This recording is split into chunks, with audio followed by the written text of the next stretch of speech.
मालदीव के साथ भारत का विवाद तो आपको याद ही होगा। मालदीव के कुछ मंत्रियों के विवादित बोल पर हजारों भारतीयों ने अपना टूर या यूं कहें तो ट्रैवल करने का प्लान कैंसिल कर दिया था। एक ट्रैवल कंपनी ने तो मालदीव के लिए बुकिंग लेना ही बंद कर दिया। इन कदमों से मालदीव को हजारों करोड़ का नुकसान भी हुआ, क्योंकि उसकी ज्यादातर आमदनी टूरिज्म से आती है, जिसमें से सबसे ज्यादा हिस्सेदारी भारत की है। यहां तक की कहानी तो आपको पता होगी, लेकिन यह नहीं पता होगा कि भारत सरकार ने इस बार के अंतरिम बजट में मालदीव को जोर का झटका दिया है। जी हां, आप सही सुन रहे हैं। साल 2023 के बजट में भारत सरकार ने मालदीव के लिए 400 करोड़ रुपए आवंटित किए थे, लेकिन बाद में यह मदद को बढ़ाकर 770 करोड़ रुपए कर दिया गया। लेकिन इस साल पेश किए गए अंतरिम बजट में यह मदद 770 करोड़ रुपए से घटाकर 600 करोड़ रुपए कर दी गई है। इसका मतलब यह हुआ कि भारत की ओर से मालदीव को जारी की जाने वाली विकास सहायता राशि को 22% घटा दिया गया। अब क्या है पूरी खबर, विस्तार से जानने और समझने की पूरी कोशिश करते हैं। नमस्कार, मैं हूं विशाल शर्मा और आप देख रहे हैं लोकमत हिंदी।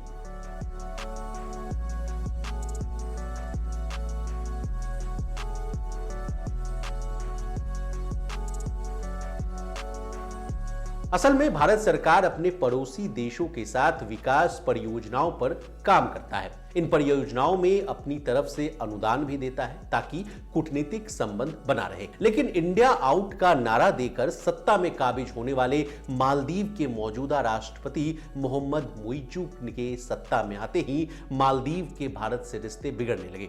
रिश्ता बिगड़ने के पीछे चीन है, क्योंकि माना जाता है कि राष्ट्रपति मुइज्जू की पार्टी का झुकाव चीन की ओर रहा है। और हाल ही में मुइज्जू ने चीन का दौरा भी किया था। वहां से लौटने के बाद उन्होंने कहा कि उनका देश भले ही छोटा हो, लेकिन इससे किसी को इस पर धौंस जमाने का अधिकार नहीं मिल जाता।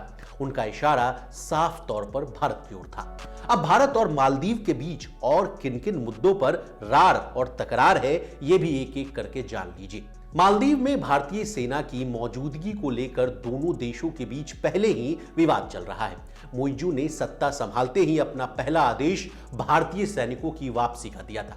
उन्होंने कहा था कि 15 मार्च तक भारतीय सैनिकों को वापस भेज दिया जाएगा। इसी मुद्दे पर मालदीव और भारत ने शुक्रवार को नई दिल्ली में उच्च स्तरीय कोर ग्रुप की मीटिंग भी की। लेकिन मीटिंग के बाद भारत और मालदीव की ओर से जारी बयान जो है वो अलग अलग दिखे।